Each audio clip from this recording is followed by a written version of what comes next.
Hello everyone, welcome to my channel bio Q box. आज के हम इस वीडियो में क्लास 12 का chapter number 10 microbes in human welfare नाम के चैप्टर को पढ़ेंगे। ये चैप्टर बहुत ज़्यादा इजी एंड स्कोरिंग है। अगर आप इस चैप्टर को एक बार पढ़ोगे तो आपको इसके सारे कॉन्सेप्ट्स क्लियर हो जाएंगे, क्योंकि इस चैप्टर में से क्लास 12 के बोर्ड्स, नीट, सीयूटी जैसे एग्जाम्स में से क्वेश्चंस पूछे जाते हैं। तो आज का सबसे पहला टॉपिक क्या है हमारा? Microbes in house hold products. तो जैसे कि हम सब जानते हैं कि माइक्रोब्स जो होते हैं वो ना, ज़्यादातर हम जानते हैं माइक्रोब्स के बारे में कि इनका काम डिजीज़ फैलाने का होता है, लेकिन कुछ माइक्रोब्स ऐसे भी होते हैं जो हमारी मदद करते हैं। तो हम यही पढ़ेंगे। तो सबसे पहले हम ना घर से शुरुआत करते हैं, हाउस होल्ड प्रोडक्ट से। तो सबसे पहले इसका एप्लीकेशन आता है, वो होता है कर्ड। ठीक है, कर्ड। कर्ड किससे बनता है? कर्ड बनता है अपना लैक्टिक एसिड बैक्टीरिया से, इसको मैं शॉर्ट में लिख रही हूँ, या फिर हम इसको लैक्टोबैसिलस भी बोल सकते हैं। क्या बोल सकते हैं? लैक्टोबैसिलस। ठीक है। तो हम क्या कैसे जमाते हैं दही? बस कुछ नहीं करते, हम थोड़ा सा इनोक्यूलम, जिसे हम हिंदी में जामुन बोलते हैं, हम गर्म दूध में उसको डाल देते हैं और कुछ घंटों के लिए छोड़ देते हैं। कुछ देर बाद हम क्या देखते हैं? कुछ देर बाद हम देखते हैं कि the milk is converted into curd. कैसे? क्योंकि इनोक्यूलम के अंदर जो लैक्टिक एसिड बैक्टीरिया बोलो या फिर जो लैक्टोबैसिलस होते हैं ना, वो मल्टीप्लाई हो के मिल्क को किस में कन्वर्ट कर लेते हैं? कर्ड में कन्वर्ट कर लेते हैं। ठीक है। तो ऐसे जमती है दही। और हमारी एनसीईआरटी में एक चीज भी लिखी है कि curd is rich in vitamin B12। किस में रिच है ये? विटामिन B12 में। अगर किसी में विटामिन B12 की कमी हो तो आप कर्ड को कंज्यूम कर सकते हैं, बहुत हेल्दी भी होता है। ठीक है। नेक्स्ट एप्लीकेशन क्या आता है हमारा? Dosa and idli. Okay. Dosa and idli बनाने में भी हमारी कौन मदद करता है? बैक्टीरिया मदद करते हैं। ठीक है, बैक्टीरिया। यस, बैक्टीरिया मदद करते हैं।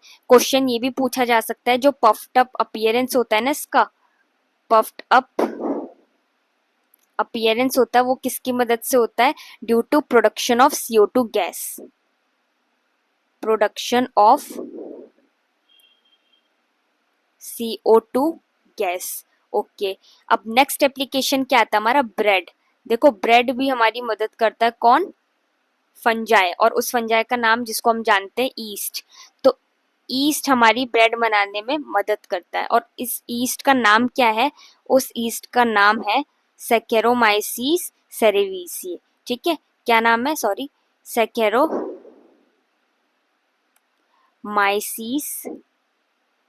सेरेविसिए।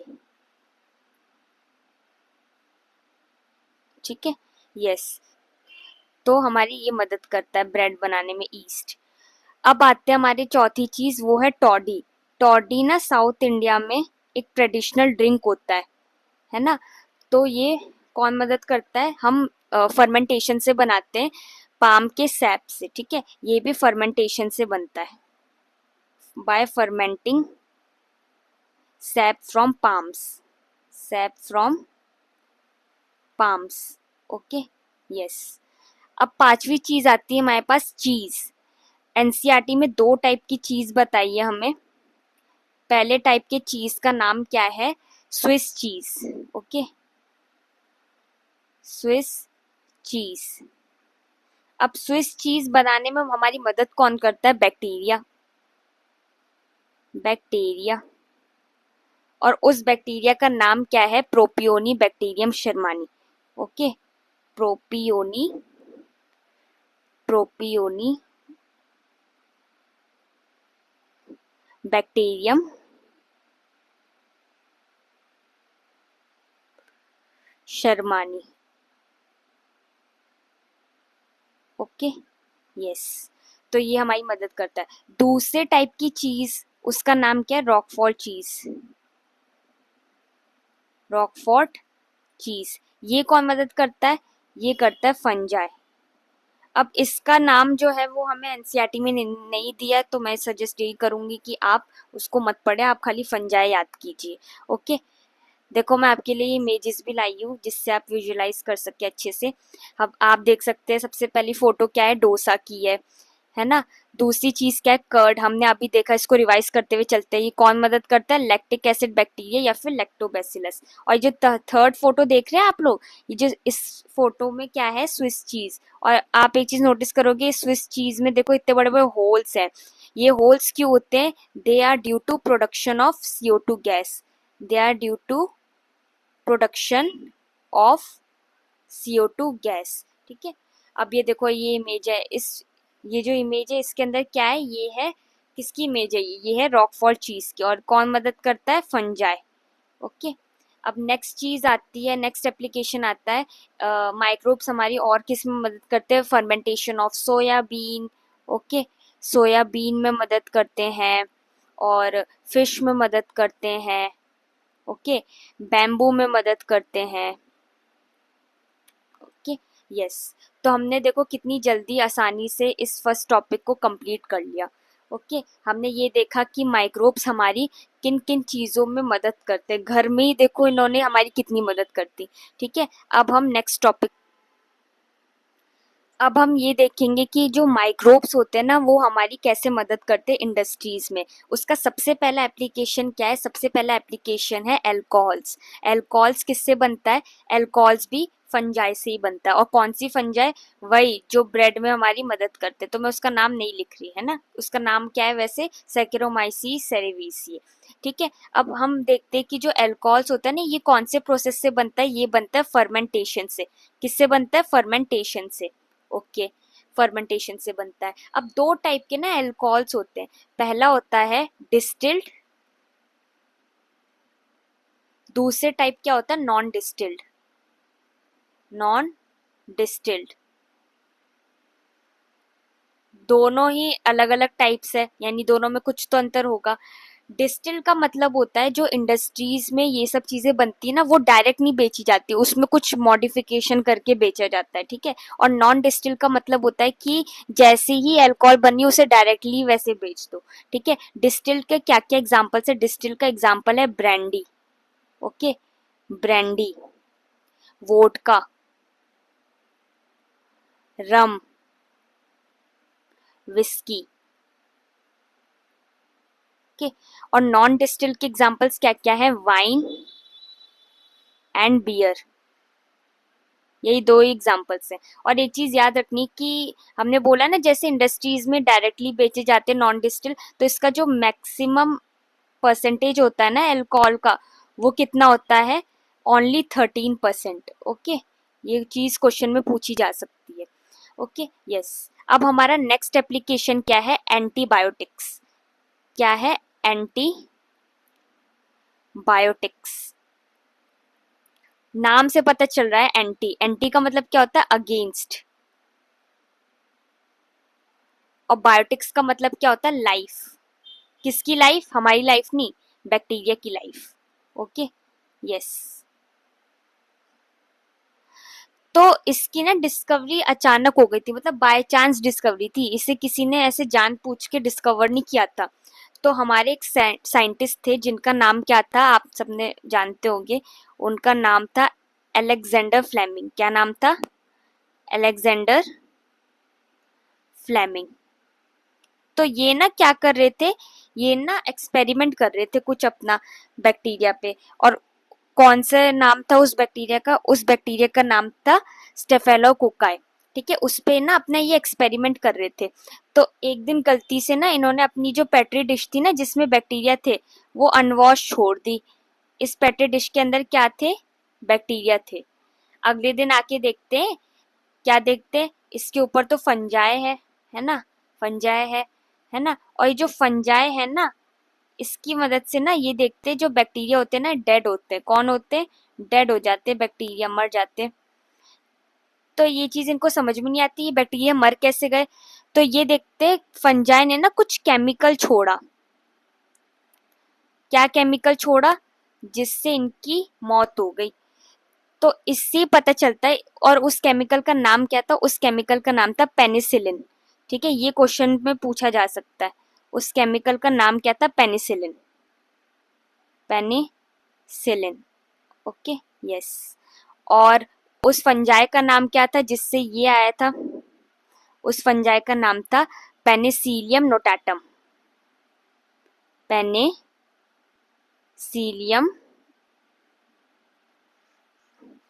नोटाटम। गाइस राइटिंग को ना थोड़ा आप इग्नोर करना, ठीक है, मैं आपको कॉन्सेप्ट समझा रही हूँ, ठीक है।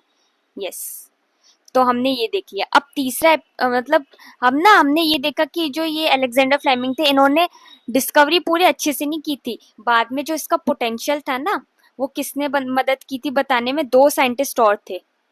इसका पोटेंशियल बताने में दो साइंटिस्ट और थे। एक का नाम था चेन और दूसरे का नाम क्या था? फ्लोरिन।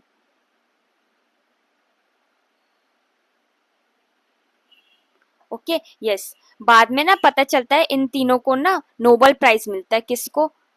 अलेक्जेंडर, चेन, फ्लोरी, इन तीनों को ना नोबेल प्राइज मिलता है। कब मिलता है? 1945 में इन्हें नोबेल प्राइज मिल जाता है, ठीक है। ये क्वेश्चन भी पूछा जा सकता है। यस, अब चौथी चीज मैं बताने जा रही हूँ ना, उस टॉपिक को आपको बस याद ही करना है, इसमें ज्यादा समझने वाली चीज नहीं है। हम अब केमिकल से ऑर्गेनिक एसिड्स बनाएंगे, ठीक है। केमिकल से हम अब ऑर्गेनिक एसिड्स बनाएंगे, ओके। बहुत इंपॉर्टेंट है ये। मैच द फॉलोइंग क्वेश्चंस में पक्का आती हैं ये सब चीजें, ठीक है। तो सबसे पहला क्या हम देखते हैं? सबसे पहला देखते हैं सिट्रिक एसिड, ठीक है। Citric acid. सिट्रिक एसिड किससे बनता है? सिट्रिक एसिड बनता है फंजाई से, ठीक है। मैं इसको ऐसे बता रही हूँ आपको। और ये इस फंजाई का नाम क्या है? इस फंजाई का नाम है एस्परजिलस नाइगर, ठीक है। Aspergillus Niger, Aspergillus Niger, okay.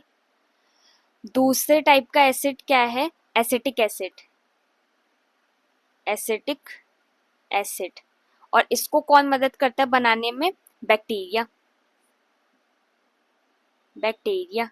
और उस बैक्टीरिया का नाम क्या है? उस बैक्टीरिया का नाम है एसिटोबैक्टर एसिटाई। क्या नाम है? Acetobacter aceti. मैं लिख देती हूँ, एसिटोबैक्टर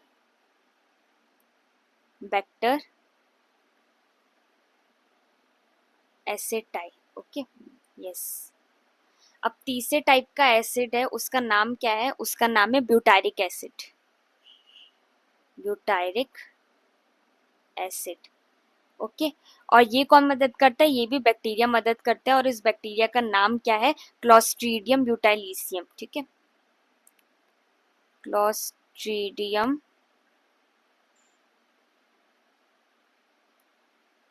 ब्यूटाइलिसियम, ओके। बहुत इंपॉर्टेंट है ये। और चौथी चीज, ये तो हम बचपन से पढ़ते आ रहे, यानी कि लैक्टिक एसिड। ये कौन मदद करता है? ये तो सबको ही पता है। ये मदद करता है, ये भी बैक्टीरिया। और उस बैक्टीरिया का नाम क्या है? Lactobacillus, lactobacillus, okay, yes.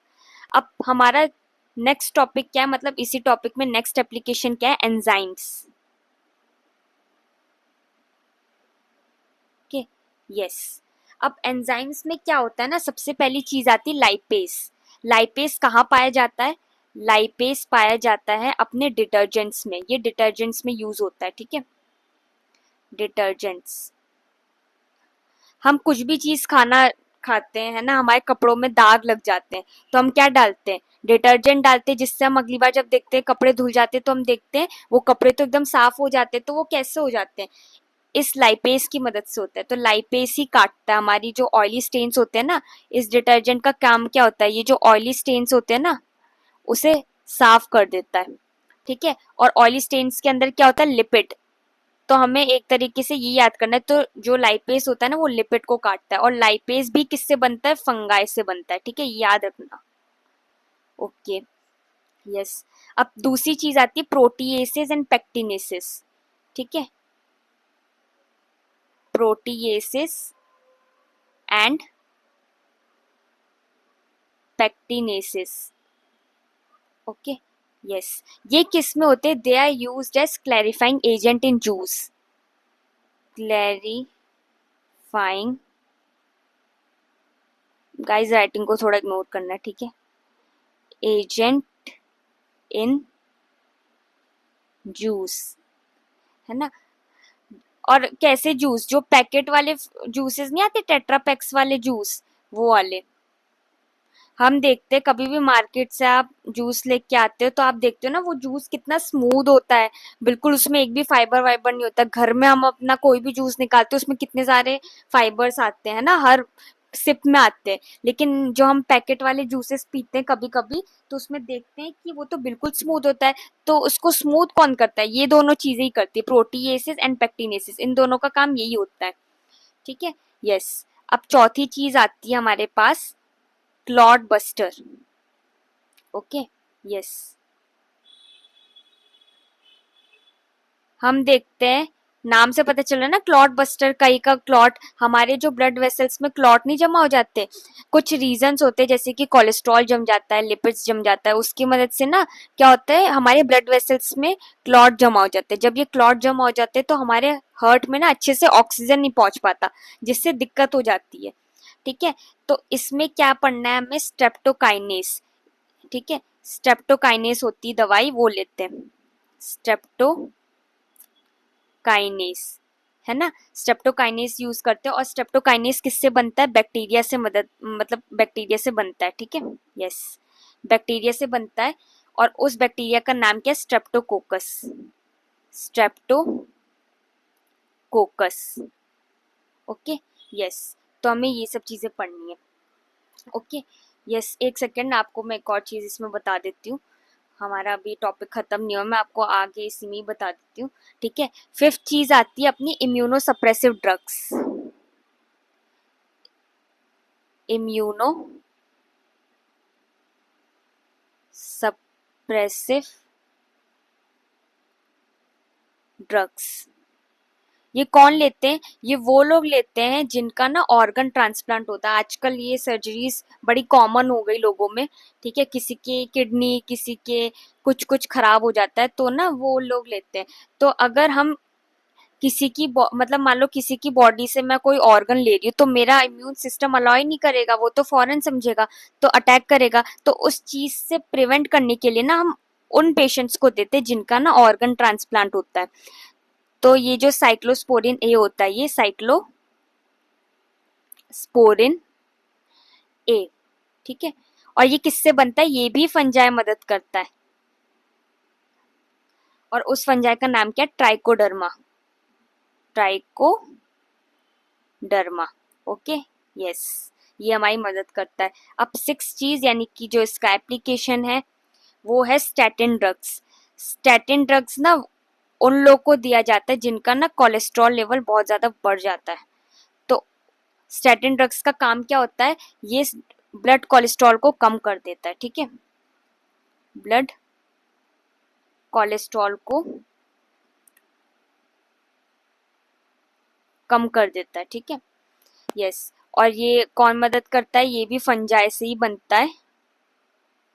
और उस फंजाई का नाम क्या है? उस फंजाई का नाम क्या है? मोनास्कस परप्यूरियस, ठीक है। Monascus purpureus. ओके। तो हमने देखो जल्दी जल्दी देखो नेक्स्ट टॉपिक, हमने दोनों टॉपिक्स कंप्लीट कर ली कितने कम टाइम में, और आई होप आपको समझ में आया होगा, ठीक है। अब जो हमारा नेक्स्ट टॉपिक है, उस टॉपिक का नाम क्या है? माइक्रोब्स इन सीवेज ट्रीटमेंट, ठीक है। अब पहले क्या होता था, जो भी इंडस्ट्रीज में सीवेज निकलता था ना, वो ना हम डायरेक्ट रिवर बॉडीज में बहा देते थे, है ना। पर लेकिन ये तो गलत है, क्योंकि रिवर जो होती है, रिवर बॉडीज, वो तो हमारी बहुत ज्यादा पॉल्यूटेड हो रही थी। इसलिए अब हम क्या करते हैं, जो भी इंडस्ट्रीज में सीवेज इकट्ठा होता है उसको पहले हम ट्रीटमेंट करते, फिर डालते रिवर बॉडीज में, जिससे हमारी जो रिवर है वो कम पॉल्यूटेड हो, ठीक है। यस, है ना। तो अब हम अपना टॉपिक शुरू करते, पहले हम इसको शुरू करते टॉपिक, ठीक है। यस। तो पहला ट्रीटमेंट क्या है, मैं यहीं पे लिख देती हूँ, ठीक है। पहला ट्रीटमेंट क्या है हमारा? Primary treatment. Okay. Yes. Primary treatment का मतलब इस क्या होता है? प्राइमरी ट्रीटमेंट का मतलब होता है इसमें हम ना फिजिकल ट्रीटमेंट कर रहे होते हैं, ठीक है। यस, प्राइमरी ट्रीटमेंट का मतलब होता है इसमें हम ना फिजिकल ट्रीटमेंट कर रहे होते हैं, इसको हम फिजिकल ट्रीटमेंट भी बोल सकते हैं। कैसे कर रहे होते हैं? इसके ना दो टाइप के प्रोसेस होते हैं। पहला नाम होता है सीक्वेंशियल फिल्ट्रेशन,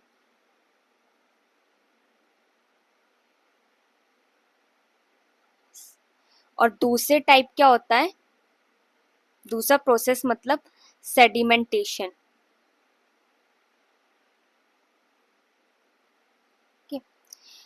तो अब मैं आपको देखो फिर से अच्छे से समझाती हूँ।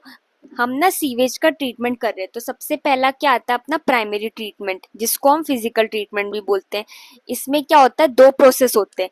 पहला क्या होता है अपना सीक्वेंशियल फिल्ट्रेशन, दूसरा होता है अपना सेडिमेंटेशन। सीक्वेंशियल फिल्ट्रेशन में क्या करते हैं हम ना फ्लोटिंग डेब्रिस को रिमूव करते हैं। इसमें क्या करते हैं मैं शॉर्ट में लिख देती हूँ, फ्लोटिंग डेब्रिस को रिमूव करते हैं, ठीक है। यस। और सेडिमेंटेशन में हम लोग क्या करते हैं, सेडिमेंटेशन नाम से पता चल रहा है हम ना इसको सेटल डाउन करते हैं। ये हमारा टैंक है, ठीक है, मान लो। इसमें क्या होता है, जो भी बड़ी बड़ी चीजें होती है, जो सॉलिड चीजें होती है, वो ना सेटल डाउन हो जाती है सेडिमेंटेशन से, ठीक है। ये हमारा सॉलिड है, ये ना सेटल डाउन हो जाता है। और ये जो बच जाता है ना, इसको हम लोग क्या बोलते हैं, प्राइमरी एफ्लुएंट। तो पहले हम क्या करते हैं, सीक्वेंशियल फिल्ट्रेशन, उसमें फ्लोटिंग डेब्रिस को हटाते हैं। फ्लोटिंग डेब्रिस को हटाने का मतलब जो गंदगी पानी में ऊपर फ्लोट कर रही होती है ना, उसको हम पहले हटाते हैं। सेडिमेंटेशन में क्या करते हैं, टैंक लेते हैं, उसमें हम क्या करते हैं, प्राइमरी एफ्लुएंट बच जाता है। और इसी प्राइमरी एफ्लुएंट को हम लोग किस में यूज करेंगे, अब इसी प्राइमरी एफ्लुएंट को हम लोग सेकेंडरी ट्रीटमेंट में यूज करेंगे। ये क्वेश्चन पूछा जा सकता है, ठीक है। सेकेंडरी ट्रीटमेंट को हम लोग और क्या बोलते हैं, सेकेंडरी ट्रीटमेंट को हम लोग बायोलॉजिकल ट्रीटमेंट बोलते हैं। क्यों? क्योंकि इस बार ना हम बायोलॉजिकल तरीके से इसका इस्तेमाल करेंगे, इसको ट्रीट करेंगे। पहले वाले में फिजिकल ट्रीटमेंट किसको बोलते हैं हम लोग, प्राइमरी ट्रीटमेंट, क्योंकि हम उसमें फिजिकल चीजों का इस्तेमाल करते हैं। सेकेंडरी ट्रीटमेंट में हम लोग माइक्रोब्स की मदद लेते हैं इस बार, ठीक है। सेकेंडरी ट्रीटमेंट में क्या होता है, हमारे पास ना ये टैंक है, इसे हम लोग क्या बोलते हैं, एरेशन टैंक। ये ना एनसीईआरटी में इसका नाम दिया हुआ है, एरेशन टैंक। Okay, yes. तो एरेशन टैंक में क्या होता है, हम अभी हमने लास्ट साइड में देखा था कि प्राइमरी एफ्लुएंट बच जाता है, तो ये हमारा प्राइमरी एफ्लुएंट है। इसके अंदर हम लोग क्या डालते हैं ना, बड़े बड़े फ्लॉक्स डालते हैं। फ्लॉक्स का मतलब गुच्छे, एरोबिक बैक्टीरिया के। किसके? एरोबिक बैक्टीरिया के, एरोबिक बैक्टीरिया के। Okay, yes. एरोबिक बैक्टीरिया के हम लोग ना बड़े बड़े गुच्छे डालते हैं, फ्लॉक्स बोलते हैं इसे, फ्लॉक्स। फ्लॉक्स को हम लोग क्या बोलते हैं, यानी कि large mass of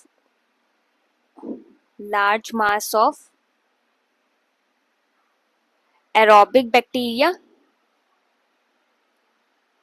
aerobic bacteria plus कुछ हम ना फंगल एलिमेंट्स डाल देते हैं, फंगल एलिमेंट्स, इसे हम लोग फ्लॉक्स बोलते हैं। ओके, तो हम ना सेकेंडरी ट्रीटमेंट में क्या करते हैं, ये अपना प्राइमरी एफ्लुएंट होता है, इसके अंदर हम लोग ये एरोबिक बैक्टीरिया डाल देते हैं। तो एरोबिक बैक्टीरिया नाम से पता चल रहा है, ये ना ऑक्सीजन का इस्तेमाल करते हैं इस गंदगी को निकालने के लिए। तो ये ना दे कंज्यूम ऑक्सीजन, है ना। और ऑक्सीजन कंज्यूम करने के बाद ये ना ऑर्गेनिक इम्प्योरिटी को रिमूव करते हैं, they remove organic impurity. Okay, yes, organic impurity को रिमूव करते हैं, जिससे जिससे क्या मदद होता है, they reduces the amount of BOD, यानी कि बीओडी ऑफ वाटर को ये ना कम कर देते हैं। अब बीओडी का मतलब क्या होता है, बीओडी का मतलब होता है बायोलॉजिकल ऑक्सीजन डिमांड या फिर बायोकेमिकल ऑक्सीजन डिमांड, ठीक है। मैं इसकी डेफिनेशन लिख देती हूँ। बीओडी का मतलब होता है बायोलॉजिकल ऑक्सीजन डिमांड। ओके, अब बायोलॉजिकल ऑक्सीजन डिमांड, इसकी डेफिनेशन में लिख देती हूँ पहले, ठीक है, जिससे आपको पता चल जाए। Amount of oxygen required by aerobic bacteria या फिर microbe to remove organic impurity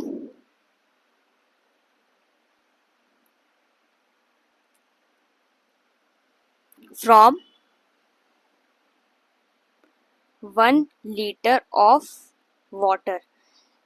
देखो, इसका मतलब ये होता है कि बायोलॉजिकल ऑक्सीजन डिमांड का मतलब ये होता है कि हम एरोबिक माइक्रोब्स को लेते हैं, है ना, जितना अमाउंट इनको ऑक्सीजन लगता है, क्यों लगता है, जिससे ये ऑर्गेनिक इम्प्योरिटी को रिमूव कर सकते हैं 1 लीटर पानी में। ये ना एक मेजरमेंट का तरीका है, इसीलिए, वरना एरेशन टैंक तो बहुत बड़े बड़े होते हैं, इसीलिए। तो इससे हम ना एक चीज कंक्लूजन निकाल सकते हैं, तो जितना ज्यादा मतलब BOD is inversely proportional to purity of water. Okay, यार देखो, ये टॉपिक कितना इजी, पर इसी इजी टॉपिक से ना ऐसे ऐसे क्वेश्चन बना देते हैं जिससे ना बहुत सारे बच्चे कर नहीं पाते। तो इससे इसलिए मैं इसका और कंक्लूजन लिख देती हूँ। तो ये तो पहला कंक्लूजन हो गया। दूसरा चीज ये है कि जितना ज्यादा पॉल्यूटेड वाटर होगा ना, उतना ज्यादा बीओडी यानी कि उतनी ज्यादा बायोलॉजिकल ऑक्सीजन डिमांड बढ़ेगी और उतना ही ऑक्सीजन कम पाया जाएगा। Okay, yes. और तीसरा कंक्लूजन ये है कि जितना ज्यादा साफ पानी होगा ना, उतना क्या होगा, उतना कम बीओडी होगा और उतना ज्यादा ही ऑक्सीजन मिलेगा। यानी कि कौन सा oxygen, dissolved oxygen. Okay, yes. अभी कंप्लीट नहीं हुई ये प्रोसेस, अभी हम नेक्स्ट चलते हैं, नेक्स्ट स्टेप पे। अब क्या देखा हमने, जो सेकेंडरी एफ्लुएंट बन जाता है, ठीक है, ये ना हमारा सेकेंडरी एफ्लुएंट बन जाता है। इसमें क्या होता है, ये सेकेंडरी एफ्लुएंट है हमारा, इसमें क्या होता है, ये ना लार्ज, ये फिर से हम फ्लॉक्स डाल देते हैं, ठीक है, ये इसको क्या बोलते हैं, अभी हमने पढ़ा था फ्लॉक्स। इसका ना और भी काम होता है, ये फ्लॉक्स ना ऐसा नहीं कि एक बार साफ हो गया फिर और लाते हैं, इसको हम एक्टिवेटेड स्लज की तरह इस्तेमाल करते हैं। एक्टिवेटेड स्लज, ओके, यस, है ना, एक्टिवेटेड स्लज की तरह इस्तेमाल करते हैं। और दूसरा तरीका, इसको हम और भी तरीके से इस्तेमाल करते हैं, इतना सारा एक्टिवेटेड स्लज हम नहीं इस्तेमाल करते ना। दूसरा तरीका इसका होता है एक एनारोबिक स्लज की तरह, मतलब थोड़ा सा हम फ्लॉक्स लेते हैं अपने सीवेज ट्रीटमेंट के लिए, बाकी हम ना एनारोबिक स्लज यानी कि इसको ना हम एनारोबिक स्लज के अंदर डालते हैं, जिससे जो एनारोबिक बैक्टीरिया होते हैं ना, वो इनको खा जाते हैं, ठीक है, एनारोबिक स्लज। इतने सारे स्लज फ्लॉक्स का हम क्या ही काम करेंगे, है ना, इससे भी हमें फायदा मिल रहा है, इसलिए अभी बताती हूँ कैसे। इसके बाद ना एनारोबिक स्लज में डालने के बाद क्या होता है ना, हमको ना बायोगैस मिलती है, ठीक है, बायोगैस मिलती है। तो देखो हमने कितने आराम से चीजें देखी, है ना। और ये जो हमने सेकेंडरी एफ्लुएंट होते हैं, ये सेफ होता है, ये ना साफ हो जाता है, फिर हम इसको डायरेक्टली वाटर बॉडीज में छोड़ देते हैं। अब कोई प्रॉब्लम नहीं, क्योंकि अब हमारा जो पानी है वो एकदम साफ हो चुका है, अब हम इसको रिवर बॉडीज में डाल सकते हैं। तो हमने कैसे कैसे चीजें देखी, एक बार हम फिर से रिकैप करते हैं, ठीक है, जिससे आपको समझ में आ जाए सब कुछ। तो हमने सबसे पहले क्या देखा, प्राइमरी ट्रीटमेंट होता है। प्राइमरी ट्रीटमेंट को हम लोग क्या बोलते हैं, फिजिकल ट्रीटमेंट बोलते हैं, है ना। फिजिकल ट्रीटमेंट क्यों, क्योंकि इसमें हम फिजिकल तरीके से इसकी सफाई करते हैं। इसमें पहला प्रोसेस क्या होता है, सीक्वेंशियल फिल्ट्रेशन। दूसरा प्रोसेस क्या होता है हमारा, सेडिमेंटेशन। फिल्ट्रेशन में क्या होता है, अपना फ्लोटिंग डेब्रिस को हटा देते हैं, है ना। सेडिमेंटेशन में हम लोग सेटल होने के लिए रख देते हैं, जिससे हमारा क्या बन के आता है, प्राइमरी एफ्लुएंट। प्राइमरी एफ्लुएंट बन के आता है, फिर हम सेकेंडरी ट्रीटमेंट करते हैं, जिसको हम लोग और क्या बोलते हैं, बायोलॉजिकल ट्रीटमेंट बोलते हैं, है ना। फिर हम एरेशन टैंक लेते हैं, उसमें हम एरोबिक बैक्टीरिया डाल देते हैं, जिसे हम लोग फ्लॉक्स बोलते हैं। ये क्या करते हैं, ऑक्सीजन को यूज करके ऑर्गेनिक इम्प्योरिटी को रिमूव करते हैं, जिससे बीओडी ऑफ वाटर कम हो जाता है। ठीक है, और बीओडी से यही से हमारा एक नया कॉन्सेप्ट आता है बीओडी, जिसे हम बायोलॉजिकल ऑक्सीजन डिमांड बोलते हैं। ठीक है, ये डेफिनेशन है, ये अपना कंक्लूजन है। फिर जो आता है हमारा सेकेंडरी एफ्लुएंट, इसको हम डायरेक्ट रिवर बॉडीज में छोड़ देते हैं। फिर जो फ्लॉक्स बच जाते हैं उसको हम थोड़ा सा बचा लेते हैं एक्टिवेटेड स्लज की तरह, और बाकी जो बच जाता है उससे हम एनारोबिक स्लज में यूज करते हैं, जिससे हमें क्या मिलता है, बायोगैस मिलता है। आई होप आपको ये सारे टॉपिक समझ में आ रहे हैं, मैं बहुत अच्छे से एक्सप्लेन कर रही हूँ। ठीक है, ये जो भी चीजें हैं ना, मैं आपको सब एनसीईआरटी में ही दी हुई है। ठीक है,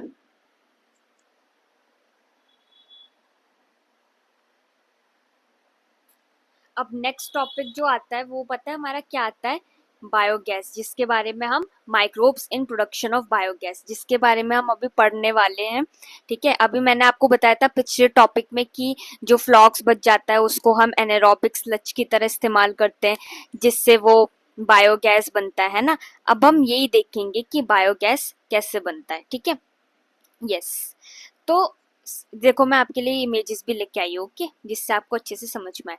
तो सबसे पहले क्या होता है, जो एनारोबिक बैक्टीरिया होते हैं ना, एनारोबिक बैक्टीरिया मैं यहाँ पे लिखती हूँ, एनारोबिक बैक्टीरिया है ना, एनारोबिक बैक्टीरिया जो होते हैं ना, जिनको हम मीथेनोजेंस भी बोलते हैं, मीथेनोजेंस, ये क्या करते हैं, ये ना ऑर्गेनिक मैटर पे एक्ट करते हैं, they act on organic matter. ठीक है, ऑर्गेनिक मैटर पे एक्ट करने के बाद ये ना कुछ गैसेस को रिलीज करते हैं। क्या क्या होती है, सबसे मेन होता है मीथेन, फिर आता है अपना CO2, फिर आता है अपना H2S, फिर आता है अपना हाइड्रोजन। तो इन गैसेस के मिक्सचर को ही हम लोग क्या बोलते हैं, बायोगैस। ओके, ऐसे बनता है अपना बायोगैस। तो ये एनारोबिक बैक्टीरिया करते हैं। ठीक है, और ये जो मीथेनोजेंस होते हैं ना, जैसे कि हमारी एनसीईआरटी में दे रखा है, ये ना रूमेन में पाया जाता है। रूमेन मतलब यानी कि कैटल के स्टमक में। तो part of stomach of cattle, part of stomach of cattle. Okay, ये कैटल के स्टमक में पाया जाता है। अब हम सोचेंगे कि क्यों पाया जाता है, क्यों, क्योंकि जो कैटल्स होते हैं ना वो क्या खाते हैं, ग्रासेस, और ग्रासेस के अंदर क्या पाया जाता है, ग्रासेस के अंदर होता है सेल्यूलोस। हम तो नहीं डाइजेस्ट कर सकते सेल्यूलोस, ठीक है, क्योंकि हम तो खाते ही नहीं सेल्यूलोस। तो सेल्यूलोस होता है, इसलिए ये उसके अंदर होते हैं। तो जो मीथेनोजेंस होते हैं ना, ये इसको ना डाइजेस्ट कर देते हैं। मीथेनोजेंस, मीथेनोजेंस दे डाइजेस्ट, किसको डाइजेस्ट करते हैं, सेल्यूलोस को। ठीक है,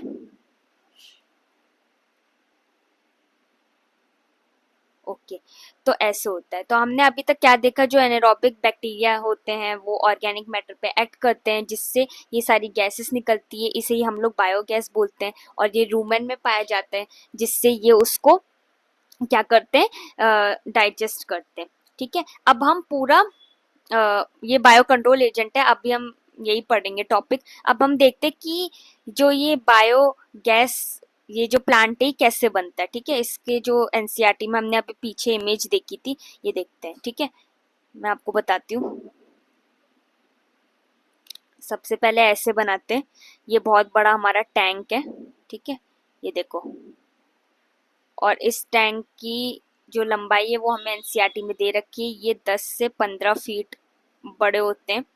ठीक है, हाँ, और उसके साइड में एक छोटा सा गड्ढा बनाते हैं, जिसके अंदर क्या होता है, स्लरी होती है। किसकी स्लरी होती है, स्लरी क्या होता है, हम गाय के गोबर का मिक्सचर प्लस वाटर, यानी कि काउ डंक प्लस वाटर लेते हैं, उसका मिक्सचर होता है। ठीक है, अब हम क्या करते हैं, ये ना हमारा बायो वेस्ट होता है। यहाँ पे इस गड्ढे के अंदर ना हम लोग बायो वेस्ट डाल देते हैं, जो भी होता है। अब क्या करते हैं, ये जो टैंक है, ये जो मिक्सचर है इसका, स्लरी का, इसको ना हम इसके अंदर डाल देते हैं, इस गड्ढे के अंदर। इस गड्ढे के अंदर डालने के बाद क्या होता है, यहाँ पे एनेरोबिक डाइजेशन हो जाता है। एनेरोबिक डाइजेशन शुरू हो जाता है। एनारोबिक डाइजेशन शुरू होने के बाद ना जो गैसेस होती है वो बनती है। कौन कौन सी गैसेस बनती है मैं बताती हूँ अभी। देखो, पहला होता है अपना मीथेन, है ना, CO2, H2S, हाइड्रोजन, ठीक है, ये सब चीजें बनती हैं। फिर क्या होता है, ये ऐसे डोम सा होता है, ऐसे ऐसे करो इसको, फिर ना इधर से ये हमारी गैसेस निकल जाती है, तो देखो ये ना बायोगैस बन जाती है। फिर क्या होता है यहाँ पे ना एक और, अब हम देखते हैं जब ये गैसेस बन जाती है तो बायो वेस्ट ऐसे रह जाता है, जो कचरा रह जाता है। अब हम फिर से इस कचरे का भी इस्तेमाल करते हैं, ठीक है, इस कचरे का भी इस्तेमाल करते हैं, हम एक और टैंक बनाते हैं ऐसा, ठीक है। इस टैंक में क्या होता है, ये सारी हमारी गंदगी होती है, और ये गंदगी हम कैसे यूज करते हैं, they are used as fertiliser, ठीक है, they are used as fertiliser. Okay, yes. तो हमने देखो ये भी कितने इजीली टॉपिक कंप्लीट कर लिया, मैंने आपको कितने अच्छे से समझाया। और एक और चीज आती है, जो इंडिया में जिन्होंने ये अपने बायोगैस प्लांट्स लगवाए थे, इन ये बहुत इंपॉर्टेंट है, डेफिनेट मतलब फुल फॉर्म से आप पक्का याद करना आ सकती है, ठीक है। बहुत इजी है पर बहुत पूछा जाता है, ठीक है। इसकी फुल फॉर्म क्या है, इंडियन एग्रीकल्चरल रिसर्च इंस्टीट्यूट, ठीक है, Indian agricultural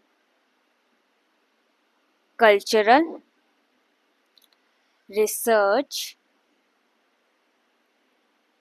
institute, okay, yes. और दूसरा क्या है, KVIC, KVIC, इसकी फुल फॉर्म क्या है, khadi and village industries commission, trees commission, okay, yes. तो ये बहुत छोटा सा टॉपिक था, बट ये पूछे जाते हैं बोर्ड्स में, तो स्पेशली ये पूरा, अगर आपसे बायोगैस के बारे में पूछे ना, तो आप एकदम अच्छे से डायग्राम बनाना, पूरा अच्छे से एक्सप्लेन करना, आपको पक्का इसमें मार्क्स मिलेंगे, ठीक है। अब नेक्स्ट टॉपिक क्या है हमारा, बहुत छोटा सा टॉपिक है जिसका नाम क्या है, S bio control agents, okay, yes. अब जैसे हम लोग देखते हैं ना कि गांव में बच्चे खेल रहे होते हैं, उनके सिर के ऊपर मच्छर होते हैं, फिर उसके ऊपर ड्रैगन फ्लाइज होते हैं, है ना। तो यही छोटा सा टॉपिक है, हमें बस ये सब चीजें याद रखनी है कि किस किस को क्या कंट्रोल करते हैं, है ना। मैं लिख देती हूँ इधर। तो जैसे मैंने आपको पहला एग्जांपल बताया, ये सब एनसीईआरटी में दे रखा है, ठीक है। मस्कीटो,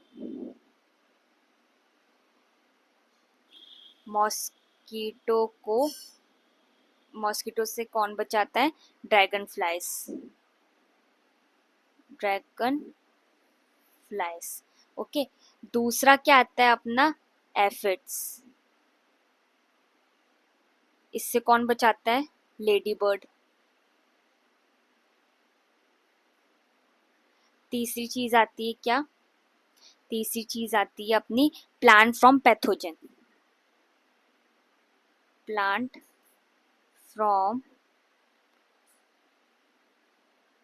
पैथोजन, इससे कौन प्रोटेक्ट करता है, फंगस, फंजाई, है ना, जिसका नाम क्या है, ट्राइकोडर्मा,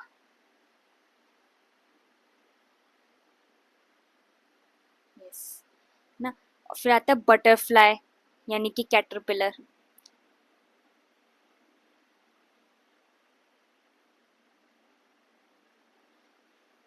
कैटरपिलर से हमें कौन बचाता है, बीटी। ये ना आपको, ये बायोटेक्नोलॉजी वाला चैप्टर है ना, उसमें समझ में आएगा अच्छे से, ठीक है। फिर एक और चीज आती है इंसेक्ट, इंसेक्ट से हमें कौन प्रोटेक्ट करता है, मतलब, है ना, बैक्यूलो वायरस, बैक्यूलो वायरस, ओके, यस, जिसको हम एनपीवी भी बोलते हैं। ये क्या होता है, एनपीवी यानी कि nucleopolyhedrovirus, okay, yes, nucleopolyhedrovirus, okay. और इंसेक्ट वाले में ना ये चीज याद रखनी है, एनसीईआरटी में इतनी ऐसे लाइंस दी हुई है, चुपचाप इसको ना अच्छे से पढ़ना है। ये ना नैरो स्पेक्ट्रम होते हैं, पक्का पूछ सकते हैं एमसीक्यूज में, नैरो स्पेक्ट्रम होते यानी कि ये कुछ कुछ चीजों पे अटैक करते हैं, ठीक है, इंसेक्ट्स पे करते हैं, और ये स्पीशीज स्पेसिफिक होते हैं।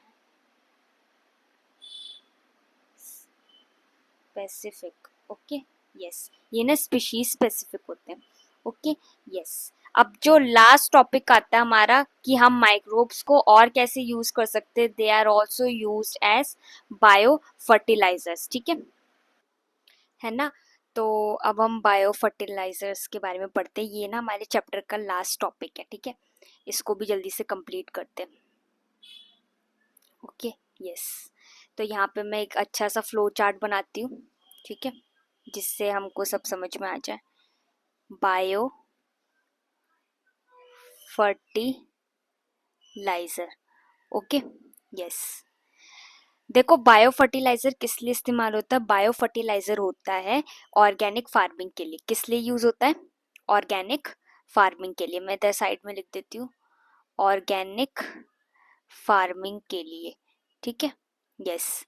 तो ऑर्गेनिक फार्मिंग के लिए ये हमारे बायो फर्टिलाइजर्स इस्तेमाल होते हैं। अब इसके ना टाइप्स होते हैं, क्योंकि माइक्रोब्स भी हमारी मदद करते हैं, तो मैं एक अच्छा सा फ्लो चार्ट सा बना देती हूँ, ठीक है।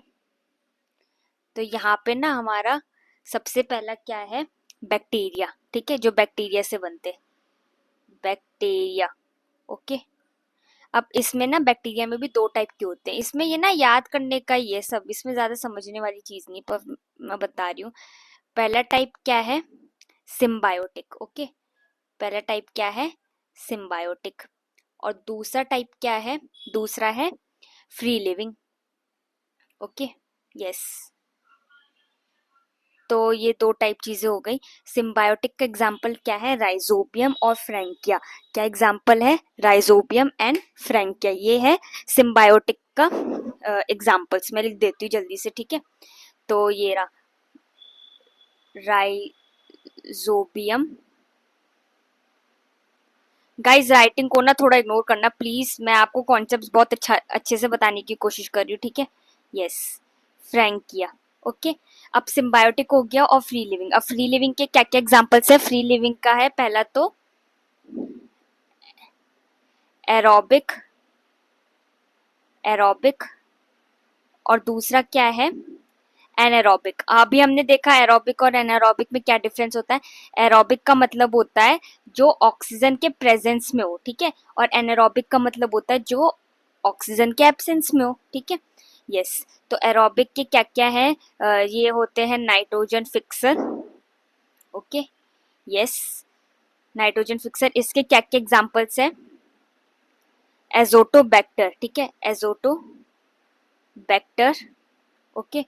और दूसरा क्या है, एजोस्पाइरलम, एजोस्पाइरलम,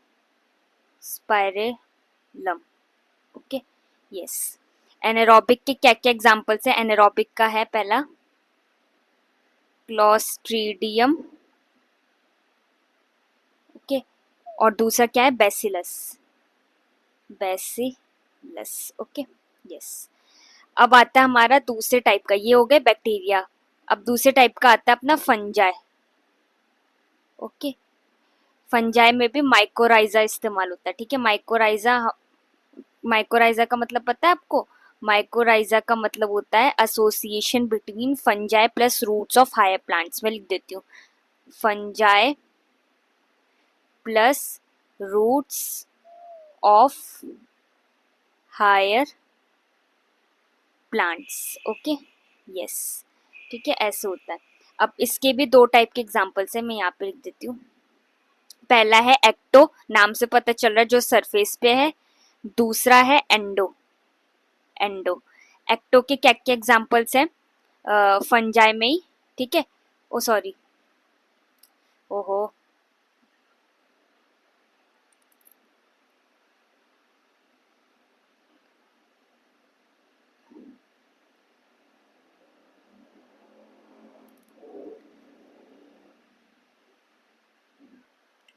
सॉरी, वो थोड़ा ना ग्लिच सा हो गया था, अब मैं बताती हूँ। तो एक्टो और एंडो, एक्टो के क्या क्या एग्जांपल्स हैं, फंगस में, फंगस, इसका क्या एग्जांपल्स है, बोलेटस, बोलेटस, ओके, यस। और प्लांट्स में क्या एग्जांपल्स है, पाइनस, पाइनस। और एंडो का क्या एग्जाम्पल है? फंगस में ग्लोमस, और प्लांट में क्या है? ऑर्किड। ओके, यस, तो ये हमारे फंगाई वाले भी हो चुके हैं, बस यही सब चीजें याद रखनी है। अब तीसरी चीज आती है हमारी लास्ट, जो कि है अपना साइनोबैक्टीरिया।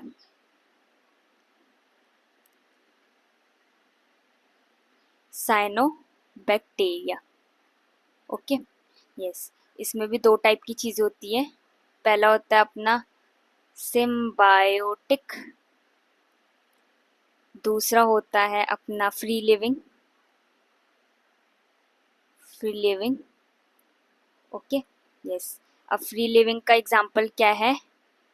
नॉस्टॉक, एनाबीना, ठीक है, यस। तो हमने ये सब चीजें देख ली, और एक और आता है अपना BGA, यानी कि ब्लू ग्रीन एल्गी। इसमें क्या होता है? ये अपना ओलोसेरा टॉलीपेट्रिक्स, है ना। ये किस लिए इस्तेमाल होते हैं? They are used as nitrogen fixer, ठीक है। और किस में इस्तेमाल होता है? ये पैडी फील्ड्स में इस्तेमाल होता है, ओके, यस। तो बस हमें बायो फर्टिलाइजर में ये सब चीजें करती है। देखो, फ्लो चार्ट की मदद से मैंने आपको ये सब चीजें समझा दी। आई होप आपको ये सारी चीजें समझ में आ गई। मैंने हर एक टॉपिक को बहुत अच्छे से बताने की कोशिश की है ना। आप राइटिंग पे मत जाना, राइटिंग भी वैसे उतनी बुरी नहीं है, ये आप समझ जाओगे, ठीक है। और अगर फिर भी समझ में ना आया कोई टॉपिक आपको, तो एक बार प्लीज आप फिर से देखना। और अगर आपको मेरी वीडियो अच्छी लगती तो प्लीज इस वीडियो को लाइक, शेयर और मेरे चैनल को सब्सक्राइब जरूर करना। मैं ऐसी बहुत अच्छी अच्छी चीजें लेके आऊंगी, ठीक है। सारे चैप्टर्स हम कर लेंगे, ठीक है। 11th के भी चैप्टर्स कर लेंगे, 12th के भी करेंगे, पर पहले मैं सोच रही हूँ 12th का कराऊंगी, क्योंकि 12th का वेटेज ज्यादा होता है। और उसके बाद मैं ना, टाइम मिलेगा मुझे तो मैं ना वो भी करूंगी, जो जो चैप्टर्स में पढ़ाती जाऊंगी ना हाथ के हाथ, मैं ना उस चैप्टर के एमसीक्यूज लेके आऊंगी, जो कि बहुत इंपॉर्टेंट होते हैं। ऐसे नहीं मैं 100 एमसीक्यू, मतलब चाहे मैं जितने भी एमसीक्यू लेके आऊंगी वो मोस्ट इंपॉर्टेंट एमसीक्यू होंगे, कि भाई उसमें से एक आध क्वेश्चन आने के ज्यादा चांसेस है। मतलब मैं इस टाइप के एमसीक्यूज लेके आऊंगी जिससे आपका मतलब चैप्टर लगभग रिवाइज हो जाएगा, ठीक है। आप अपने नोट्स बनाइए, ठीक है, अच्छे से पढ़ाई कीजिए, है ना। और जो भी टॉपिक समझ में नहीं आता आप प्लीज उसको करिए। और एक सजेशन मेरा ये भी रहेगा कि आप अगर वीडियो देख चुके हैं तो चैप्टर की एनसीईआरटी को एक बार फिर से करना। हो सकता है गलती होती है, एक आध टॉपिक, मतलब टॉपिक नहीं, एक आध लाइन मिस हो गई अगर, तो आप उसको उससे पढ़ सकते हैं। और एमसीक्यूज प्रैक्टिस कीजिए, ठीक है। कॉम्पिटिटिव एग्जाम का मेन मकसद ये होता है कि हमें एमसीक्यूज आने चाहिए और जल्दी आने चाहिए, ठीक है। तो बस यही, that's all for this class, ठीक है। मैंने बहुत अच्छी से आपको सारी चीज़ें बता दी। तो नेक्स्ट वीडियो में मिलते हैं। Okay, bye, thank you.